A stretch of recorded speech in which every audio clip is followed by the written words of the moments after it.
Hello, my name is Susanne Evans and welcome to the Change Stories podcast.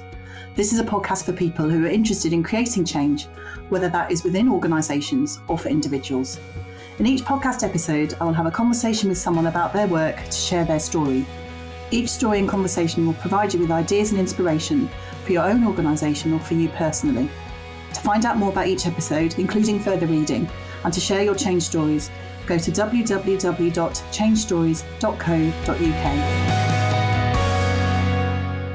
Hello and welcome to the Change Stories podcast. My guest today is Jennie Holyoake. Jennie, thank you for coming on. Hello, thank you for having me. I'm so excited to talk to you. So you are a self-confessed number geek and you founded Wellbalanced in 2015. As an experienced senior accountant, Jennie helps support small business owners who want to get something useful out of their numbers. No grey suits or complicated jargon here. She works with a range of clients in different industries throughout the UK, helping them manage their accounts and making numbers behave. Thank you so much for coming in. You're welcome. Can't believe I'm coming up to 9 years. That's crazy. I know. Where does the time go, right? When, it's I founded Feldspar in 2007. It's just like, where's that gone? It's just like, I think there's that time compression thing happening where I feel like that was only yesterday. Yes. Maybe that's a sign that you're doing something you really like. And yeah, I hope so. Yeah. And so it feels like fun rather than a drudge. Yeah, absolutely. I really liked in your bio that you sent to me that you make the point specifically about not being a grey suit. And I know when we've spoken before, that is something I think that's quite precious to you, isn't it, to be different? Yeah. When I started out, I thought that it would actually go against me. That if I turned up to a meeting and they were expecting an accountant, they'd be like, what the hell? But actually, I've realised that it's actually quite a useful point of differentiation that people don't want an old man in a grey suit. Actually, they want someone they can talk to, who they can relate to on a personal level, as well as hoping that they know their stuff. The same thing used to happen to me actually in consulting. And I know I told you this story before, but I'd be in meetings and there'd be a whole load of my colleagues there, spouting management consultancy speak, and my clients would sit there like nodding away, and then the bigwigs would disappear and my client would turn to me and say, what was all that about? What were they talking about? And it all kind of fell to me to explain the consultancy speak. And I think, I don't know, it's quite nice being different in that regard. And I think that's what people want. I mean, some people will always want the grey suit, right? But they're not your client. They're not who you want to work with.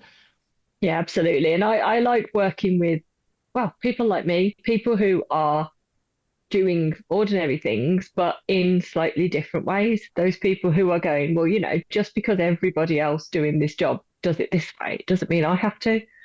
There are a lot of rules and boundaries in accountancy, and I'm generally not very good with rules and boundaries. So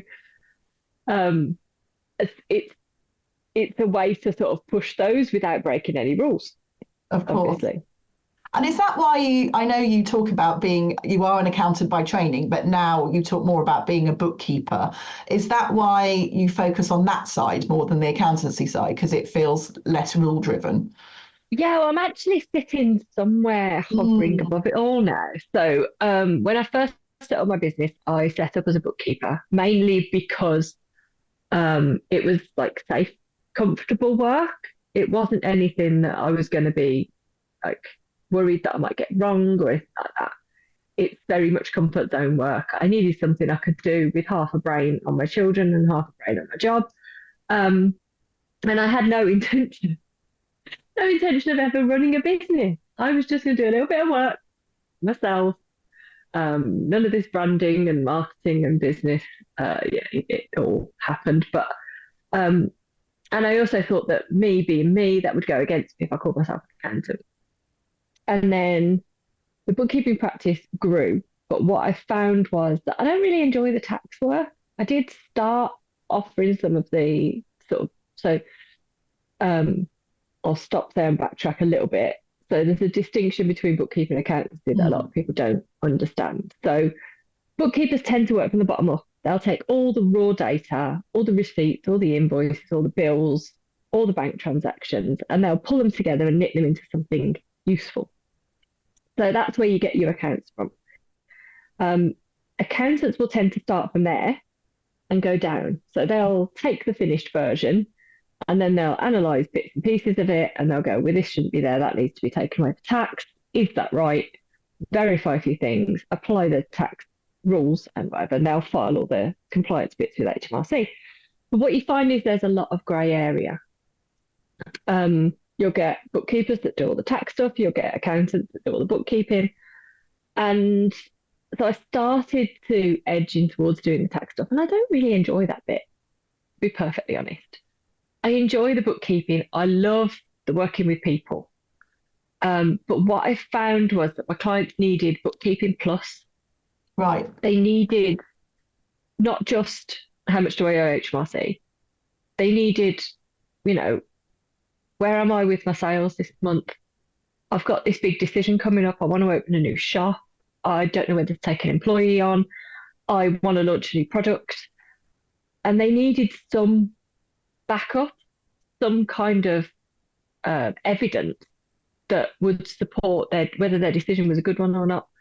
So that's where this sort of third branch of management accounting comes in. And that's really what I'm focusing on now is somewhere it kind of overarches all of it. You can't do it without the bookkeeping being done. And nobody can survive in the business without their compliance boxes being ticked. But this really is a tool for growing businesses who want to start pulling information and stories out of the numbers. There's that old saying, information is power. Yeah. And there is a lot of power in a set of accounts that a lot of business owners don't see. Mm. I find that so interesting. I've been doing a bit of reading recently about data storytelling because I'm writing a chapter, well, a bit of a chapter on it because I'm not an expert in my book. And I read a really nice quote that I wanted to share with you because I thought you might find it interesting. So in this article I read, it said, numbers cannot speak for themselves. They need someone to give them a voice. And I thought for me, that's what you are doing. The client presents you with the numbers or the book, the books give you the numbers, but you are doing the extra work around it to help your clients understand what they actually mean. Yeah, absolutely love that because that is so true. And there's a lot you can tell about a business by looking at the numbers if you know what you're looking at. In big corporates, in my previous life, we'd be looking at numbers on a monthly basis at the least. We would be, one of the businesses I worked for, it was a very fast-paced business. We'd be looking at numbers every Monday. Wow. Every single Monday, we would have group meetings with all the senior leadership and we'd be reporting on the previous week. There was no time to sit and wait, but we had KPIs. We monitored the things that were important, the things that cost the business the most money. And that was all done regularly. Now, all of that came from the bookkeeping. We couldn't analyse that out without the data coming in from all the various sources and being pulled into some sensible shape. And I think that there is this third piece of the puzzle that, if any business is looking to grow and they start working with a coach, the first thing the coach starts talking about is what are your numbers like? And this is usually where people come back and go, what are my numbers like? So although bookkeeping's a pain in the backside and tax and compliance is dull as, all that needs to be done in order to grow your business. You wouldn't ever think of just going, I won't bother doing HMRC stuff. But we're neglecting this other aspect of the business that can actually give us value, that can help us grow. I think I'm very guilty of that, doing the minimum of what's needed to make sure I don't fall foul of the law, but not doing much else. Well, that's the thing, everybody is. And, working for yourself, you wear all the hats. Yeah. Like literally all the hats. And so you end up doing things that you're either not comfortable with, you're not confident with, you have no experience of, but you do it because you have to do it and you do it okay. And then, like my marketing, for example, if you look back at the marketing I did when I first started, it is so cringe. It's bad, but it was different, which is what I wanted to achieve. And it was enough to get me where I needed to be. And every business hits a point where you go, I'm doing this okay, but I'm not doing it well enough and I need to change that. And that applies to every aspect of the business. Some of it you keep, some of it you learn, and some of it you outsource. And that's But, there's a lot of people out there who are like, oh, I'm rubbish at numbers. Mm. I can't do maths. I hated maths at school. And I think a lot of us, a big chunk, especially the more creative, kind of more kind of those kind of busy brained people, have this block when it comes to numbers. And it's not an inability to do it, and it's not a lack of understanding. Well, it might be a lack of understanding, but it's not a lack of ability. What it is, it's just never been presented in a way that makes sense. And that's one of the things I love when I'm in client meetings and we're doing these sort of scenario planning where we kind of, I'm asking about this and I'm asking about that, and you can see their eyes are glazing over and we're going through all the details, and then all of a sudden I'm like, boom, boom, boom, there you go. And they look at it and they go, oh, right, that's this, that's that, that's that. Yeah. So does that mean I can do it? Yes. But what about if this happens? Change a few numbers. There you go. And they're like, oh. And you can just see all of a sudden those numbers aren't scary anymore because they've got what they need to see. And there were a couple of business owners I was working with. One of them absolutely loves the detail, but the other business partner is very much a big picture, show me the colourful charts kind of person. And we worked together to give them both the information they needed from the same scenario. Wow. And it frustrates me that, I suppose I'm getting on the soapbox a little bit now, that I like the soapbox, carry on. That the education system has let down so many people by, I mean, we're all very aware that we have diverse thinkers in our communities now, and schools are doing more to cater to that. But our generation, it was you do it this way or you do it this way, and you can't do any more. And so there's a whole bunch of people who left school feeling stupid and inadequate because they didn't fit into the boxes that they were allocated.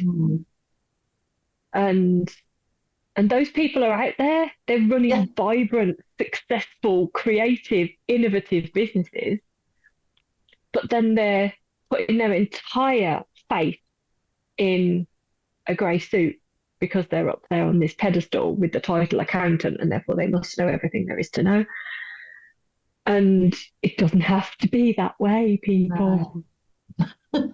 I like the soapbox, and I think there'll be a whole load of people listening to this who will be nodding along, as I was, enthusiastically, because there's a lot of people who listen to this pod who are bit small business owners and will be feeling exactly the same, that they do the basics but they don't do anything else, and that partly could be because they don't know there is anything else to do, or exactly as you say, I think maths for a long time was taught it as quite an impractical thing. That was my experience of it. It wasn't about, you go shopping and there's a discount on something and you need, it's 25% off and then another 10%. What does that mean? It's not that sort of thing. It's quite esoteric and weird. And I think that puts a lot of people off. What we need is more practical maths that helps people live a normal life. Yeah. And I think, I'm confess here, I can't keep a number in my head. If you tell me a number now, it'll go. I can't remember my partner's phone number. I only know my phone number because I've had the same one since I was 18.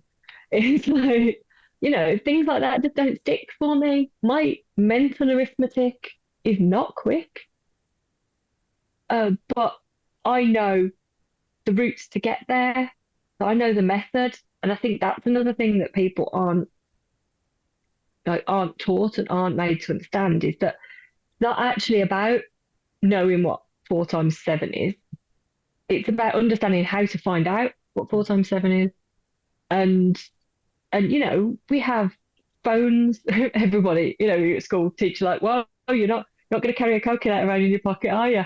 Yes, actually, I am. Well, actually, yes. We've got calculators, we've got spreadsheets, we've got amazing, intuitive software that is designed for business owners. It's not designed for accountants. Gone are the days of having to have a degree in accountancy just to do your bookkeeping. Things like Xero and QuickBooks, they're designed for small business owners. So the words they use, the structure of the software, the way you interact with it, it's come from the point of view of you're running a business. You're not an accountant. How do you get the numbers to pull together? So it doesn't need to be complicated. We don't need to carry around all that weight of I can't do math because you don't need to do math. What you No, need to do is put things in boxes. yeah, it does it The for you. math is done for you. Yeah, I use Zero. I love it. It's made my life so much easier since I moved over to it. Doing my accounts to get them ready for my accountant is a doddle. Just once a month, sit down and put all the expenses in and invoicing, and it's so much easier.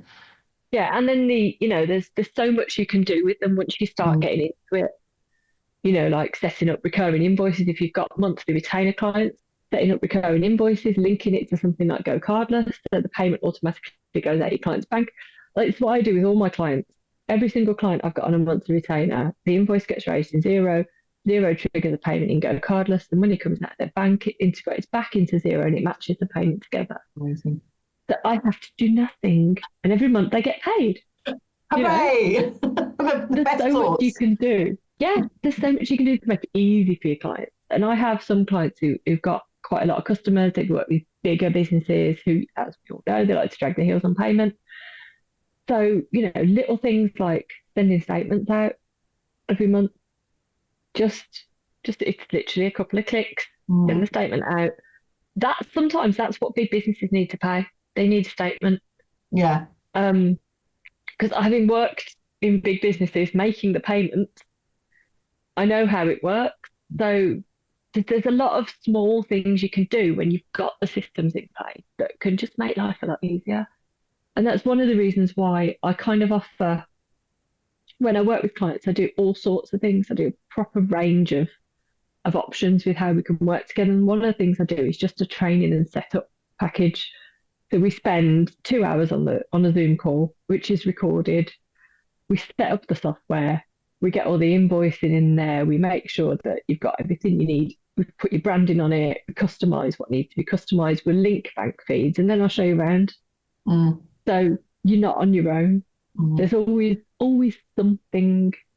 That's it. And I think that's so important. And I think it's knowing as well what to look for. So you said earlier about having meetings with people to talk about a big financial decision that they might be making. There'll be a lot of people listening to this podcast who have either work in a small business or own a small business themselves. What are the sorts of financial data that they need to be keeping an eye on regularly? This is the $1 million question because Well, I it know. depends on who Sorry. they are. It depends on the client generally. Everybody needs to keep an eye on their profit because that's ultimately going to drive how much tax you have and how much money you have. But cash also needs to be looked at alongside that. And cash is a big killer. It's something like 80% of businesses fail in the first 5 years because they run out of money. And I think there's this lack of understanding. So most business owners will know what a profit and loss account is. But what I see quite often is when people are doing their own accounts, they include stuff in the profit and loss that shouldn't be there. So, for example, if you were to take a loan, say you took a £25,000 loan out from the bank, you wouldn't expect to pay tax on that loan. You've got to pay it back. So you don't record it as income in your accounts. You put it to the balance sheet, which is kind of like a bucket of stuff that's going to get dealt with later. Mm. And then every time you repay that loan, you have to put that payment to that bucket. That doesn't go into your profit and loss. Ah. But a lot of the time, you see people putting their loan repayments into their profit and loss account. Mm. Or there are other examples of things that kind of come and go through the accounts that people will put against their profit that shouldn't be there. Mm. And this is why a lot of business owners get to the end of the year and they go, well, how am I paying so much tax? I haven't made any profit. It's because they put it in the wrong place. Yeah, you have, but it's not in the right place. And so that's why we need to be looking at cash and profit as two separate things, because that loan repayment is leaving your bank. Yes. The other thing that will affect it is if you've raised a massive invoice, you've raised £5,000 invoice to a client in January. Your profit for January is inflated by that £5,000. But if that client doesn't pay you until June, Mm. you're still £5,000 down on cash. If you're running your business on your profit and loss, it's like, well, I've got the money, I'm fine, I can go spending. So you have to be really, really careful on looking at cash as well as profit, which isn't always easy in software. Um, it's a very accountancy type of report still for those sort of things. But both QuickBooks and Xero have started to bring through a cash flow module, which is a bit more easy to understand. I think it's my experience of that is it's so true that the cash is king in a small, well, in any business, but in a small business in Yeah. particular. And I can remember when I first started out, I didn't really have much of a clue, particularly around corporation tax, and you'd get hit with this enormous bill in kind of January of the year before, and sometimes there wouldn't be enough cash left in the business to pay for it because you didn't know it was coming. I had a bad Yeah. accountant at the time, not my current accountant, I'd like to add. And it was always a really horrible shock, and I never knew what it was going to be, and it was always horrible. And I'd end up moving cash around, and doing like a director's loan so that I could pay the corporation tax and all that horrible. When I moved accountant, one of the first things that he said to me was, you can pay your corporation tax off a bit at a time. And I said, no. And he said, yeah, just he said what they do in their business is they do it weekly. So they work out what it's going to be ish. And then each week they do a direct debit. And that was an absolute game changer for me because it meant I could just chip away at it over the year instead of having this horrible bill that would come 9 months after the effect, which would just wipe me out, or I was constantly having to save into a savings account so that I could pay for it. Why did no one tell me this before? As you said before, knowledge is power, isn't it, in when you're running a business? Planning for tax is really difficult. And there's, if you've never heard of it, there's something called Profit First. And there are Profit First practitioners around the country. I'm not one of them. Not great at reading business books. Don't have the attention span for it. But the basic principle of Profit First is that you allocate pots of expenses. So if you want to make a 20% profit, you put 20% in a profit account. You put 20% aside for tax, you put 30% aside for expenses, 10% aside for wages, and whatever's left is what you've got to cover your overhead. And you make your business fit into that. And I know a lot of clients who work with something similar where they go, right, every time I get some money in, 20% is going away. Or 25%, or however much they're expecting to cover. And every single time they get money in, they put money aside so that they never run out of money for their tax bill. And it's a really simple thing to do, but it can save so much heartache in the future, especially if you're VAT registered. Yes, so I do the same thing now for VAT. So I think I am VAT registered, and I think it used to be, again, you'd get all this lovely money coming in from your invoicing, and sometimes it's pretty easy to forget, well, actually 20% of that is going out on VAT. So don't get excited. And so I think it is that, as you would in your personal budget, identifying what isn't yours, exactly as you say, and then stashing that away somewhere so that you're not tempted to spend it. Yeah. And a lot of my more successful clients also have a buffer. Like they will have a number they won't watch their bank balance go below, which it's another way of protecting yourself from those cash flow problems. If you're getting below a certain threshold, I mean that threshold might be 0, but if you're getting down to that number and that's squeaky bum time, that's when you need to start thinking, well, maybe I should put off some of these expenses. Or maybe I should step up my marketing effort and try and get some more clients through the door. And really kind of just having some insight, just having somebody to look at it and go, there's something really weird happened here. Someone who can spot trends. And what I always do, first thing I do when I'm looking at numbers is I'll run a year, month by month, and then just go across the lines and just see which one stands out. There's always something. You can always spot something when you're doing that. There'll be a number somewhere that you go, oh, hang on, either that shouldn't be there or we've spent something we weren't expecting. And that's a really useful exercise to do.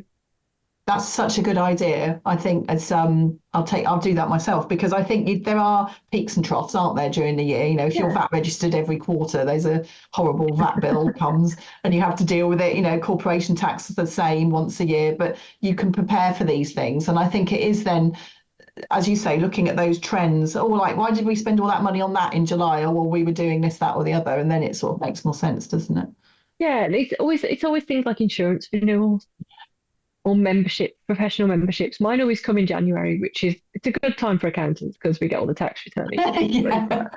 Um, it's always like January, February time. I get my SEMA renewals, and then I think it's April is my insurances. They're always big expenses, so it's planning ahead for those things as well. If you're regularly keeping on top of the flow of your accounts, then you'll see, oh yeah, this is coming up, or there's a massive expense there. What the hell happened?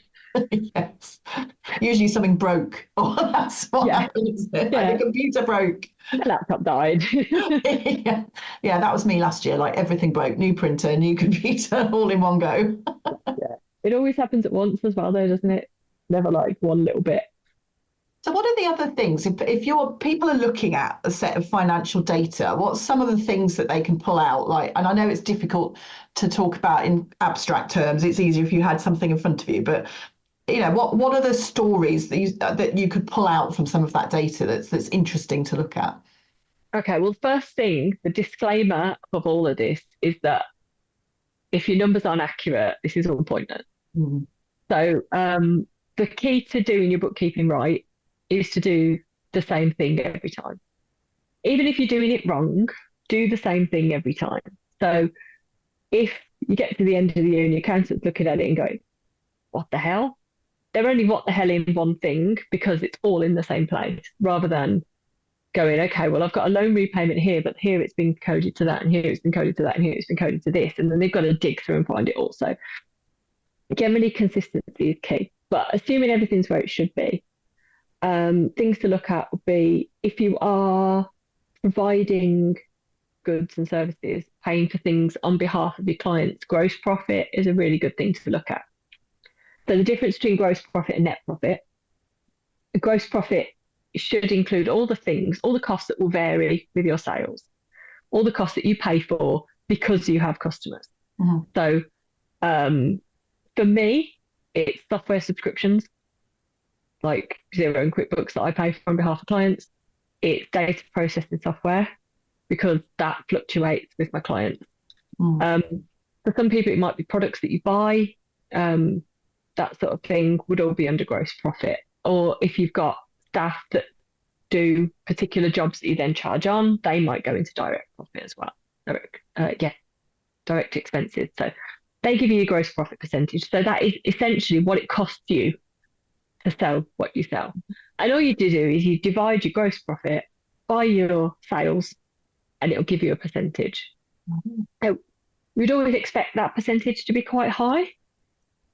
That percentage you would expect to be around 70, I suppose. Probably no lower than 50. If it was, you haven't got a lot left to cover anything else. And you're probably not recharging your clients. So then the other expenses all kind of, so you'll see your accounts, you've got your sales at the top, got gross profit, so your direct expenses, your gross profit line, and then you've got all your overheads. So that's the stuff that you're going to have to pay for regardless. That's your office, that's your car, that's your phone, that's all your marketing, all those sorts of things that whether you've got 20 clients or 5 clients, you're going to have to pay these things. Yeah. And then looking at your net profit percentage as well. So again, what's left after everything's gone and dividing that into your sales to get a percentage again. And you can benchmark that against other people in your industry. So depending on the industry, it will be a different level. Yeah. Some service businesses with very low overheads, like if you're working from home, you're just literally you doing the work, you've got a few bits of computer equipment and that's it, then you would expect to see quite a high percentage. And so other people in your industry would have quite a high percentage. But then you can start to look at that in comparison to other people in your industry. And I would always advise peer networking.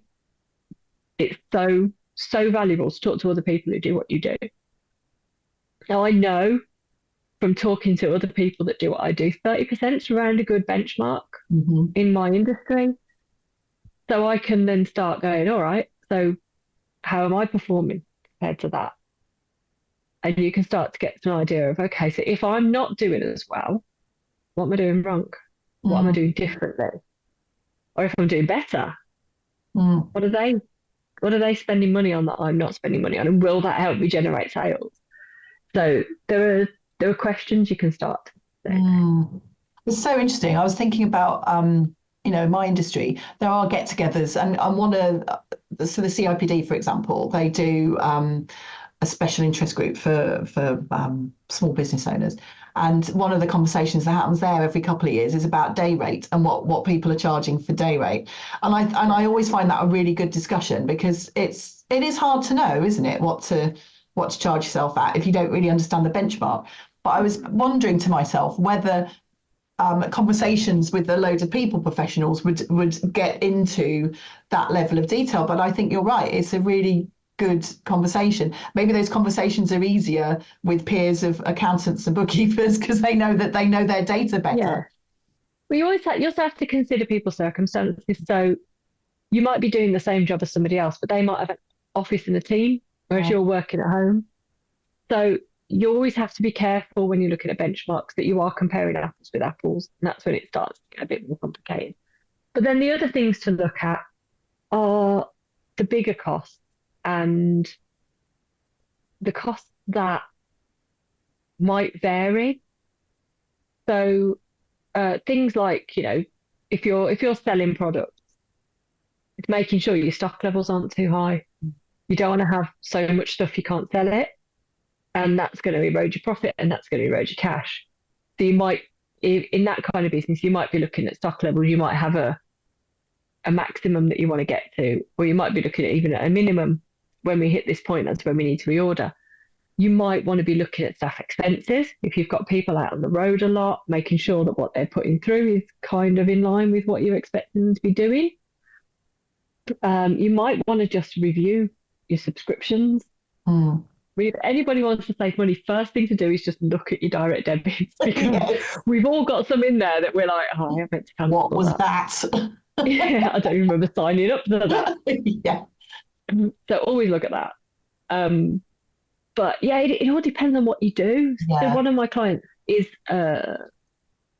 it's a difficult kind of business. They do service and products, so they kind of do a package that involves their expertise, but also some bits and pieces as well they have to buy on behalf of the client. So they have package prices, and then there are bits that are recharged on top of that.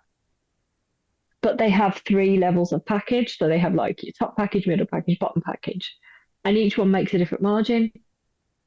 So we've set the software up so that we can look at each different product on its own, and we can look at the margins that are being made for each of those. So when you really start getting into the detail of it, so they can go, well, premium package obviously makes the most margin, but we haven't sold as many of those this month. We've only been selling the cheap package, which is why our overall margin's gone down. And then they know that what they need to be doing is either raising the prices on the lower package or selling more of the big one. Yes. Once you've got the what's happened, you can start to do the what do we do about it. I've got other clients who have got a couple of letting agents, so they're managed agents. So they take the rent in, they do all the repairs and maintenance, and they give the landlord what's left. So got 100 odd properties in the software, and we want to make sure that we're charging it out, we're holding on to the right deposits, that we're not keeping cash that we're not supposed to be keeping. There's a lot of detail needs to go into that analysis. And again, there's something, the way I do both of those is in Xero and in QuickBooks, there's something called tracking categories. And what tracking categories allow you to do is you will still have a sales code, but within that sales code, you can tag them and you can give them an extra level of data. So we've got one for each property, I'm a letting agent. We've got one for each product with the other company. So you can kind of chop the data in 2 different ways. You can look at just sales, or you can look at sales split into different parts. So there are tools and things built into this software that you can use to get more data out, more information out of it. Um, and that's where you can really start to get granular with it. Yeah, I think that's such a good point. I was in this article I was reading, it was talking about different ways of working with data. So the first step is to expose it. So you create a financial statement, or some data that's come from a survey or something, you show what it is.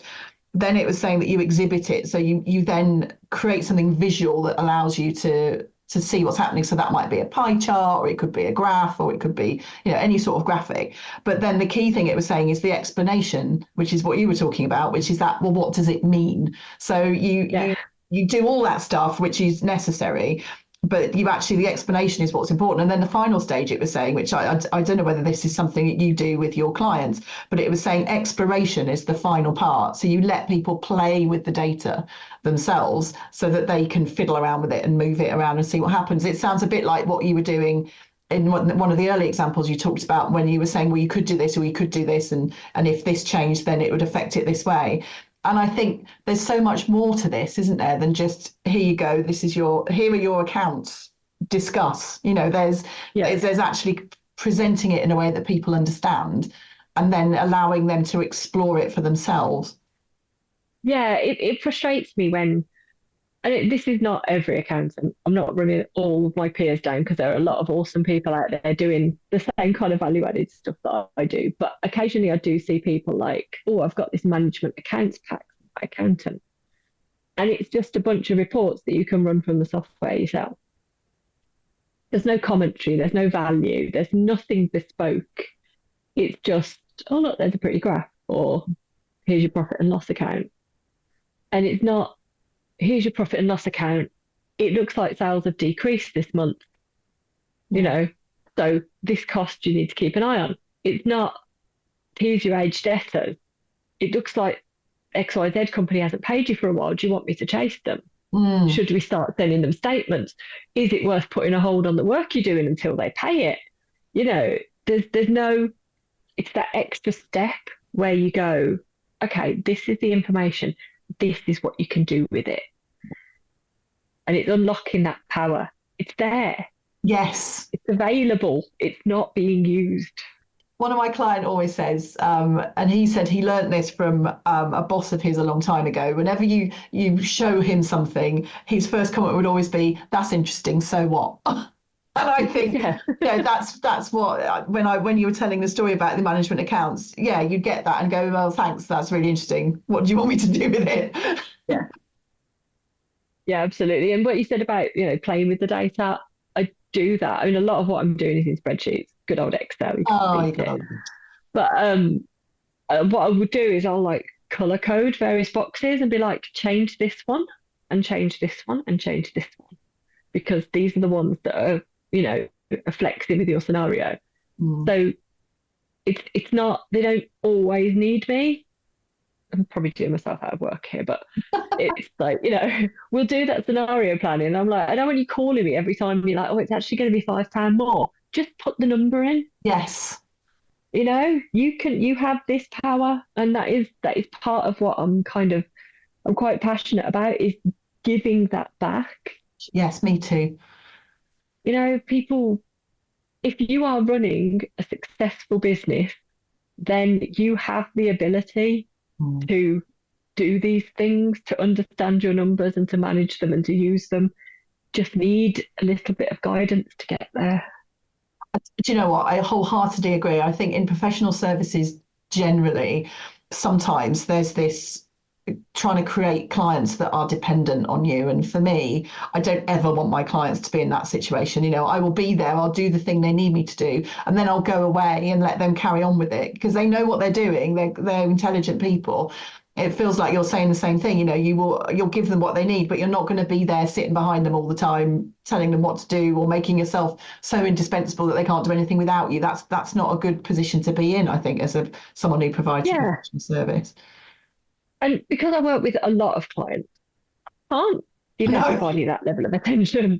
But at the same time, I like to be part of what they do. It's more of a collaborative thing than just me going, here you go, that's that done.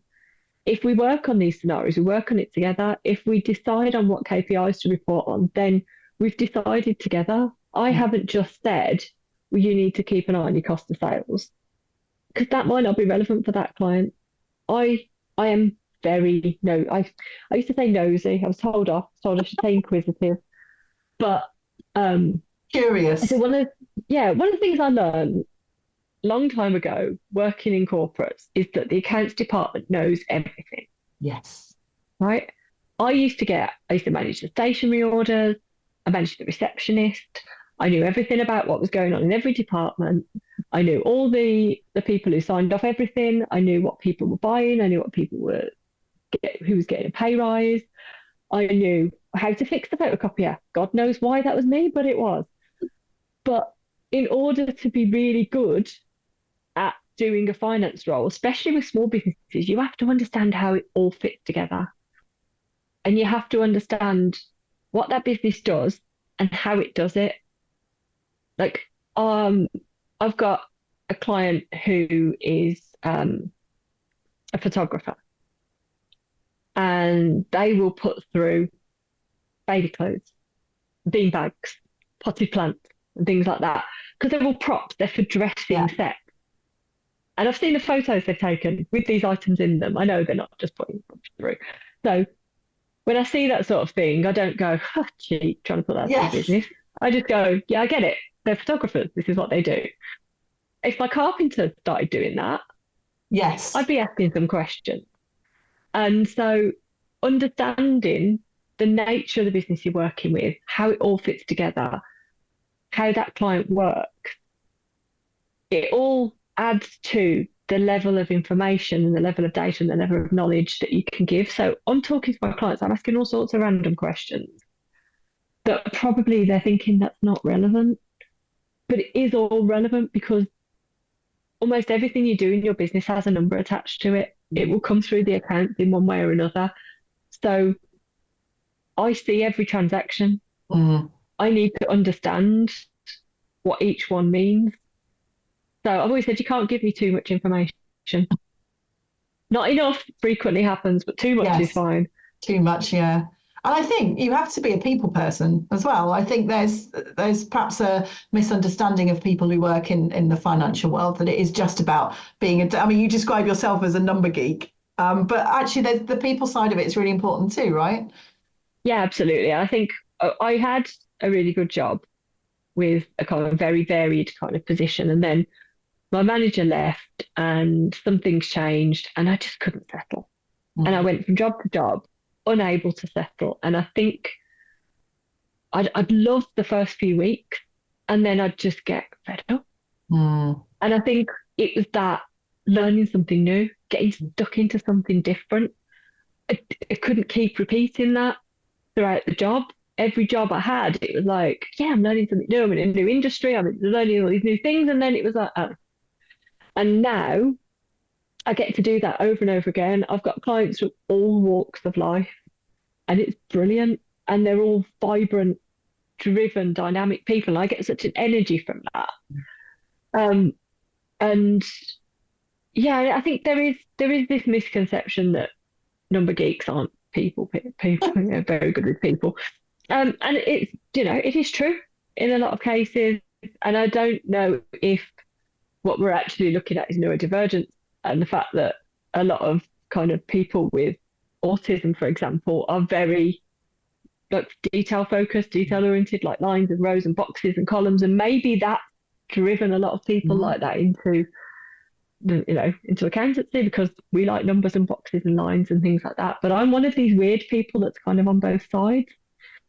I like that order and chaos, but there's another part of me that put that order and chaos. See, that's exactly what it is. It's order and Yeah. chaos. Um, I like the order. I like things tidy and neat in rows and boxes, but actually a very untidy person. I try very hard not to be.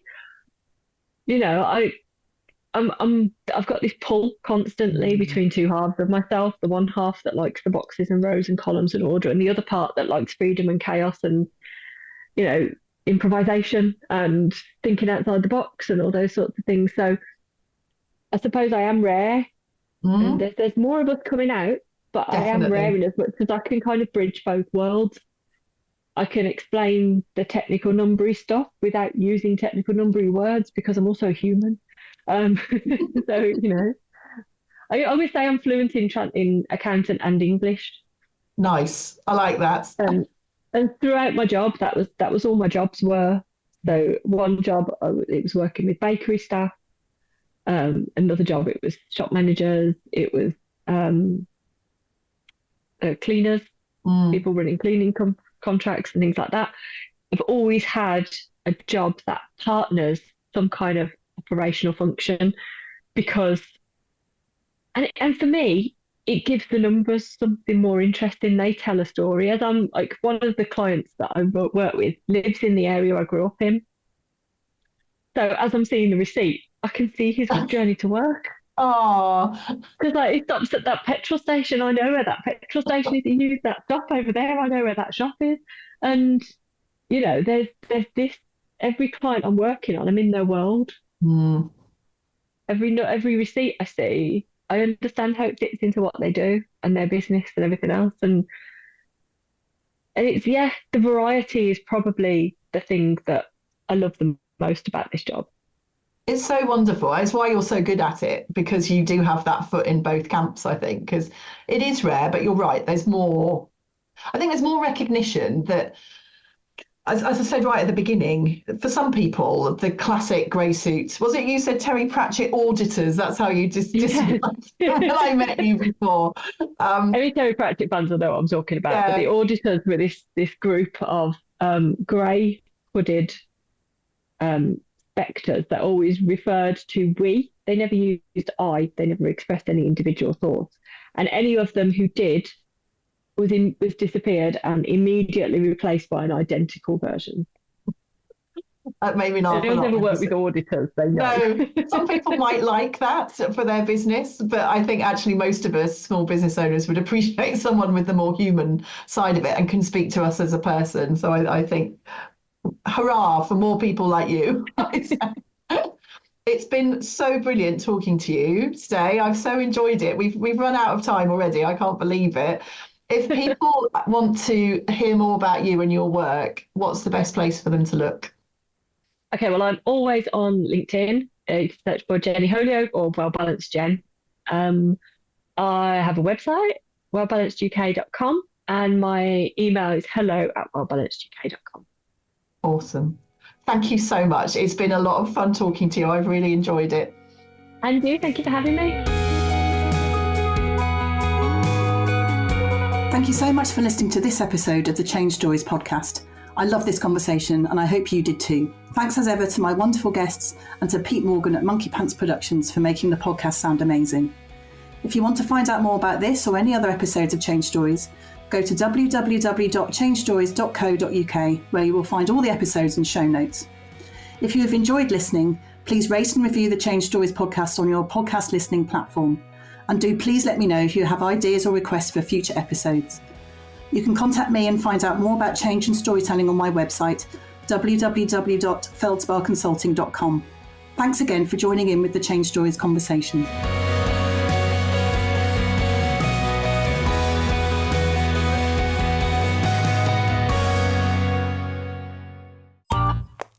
This has been a Monkey Pants Productions podcast.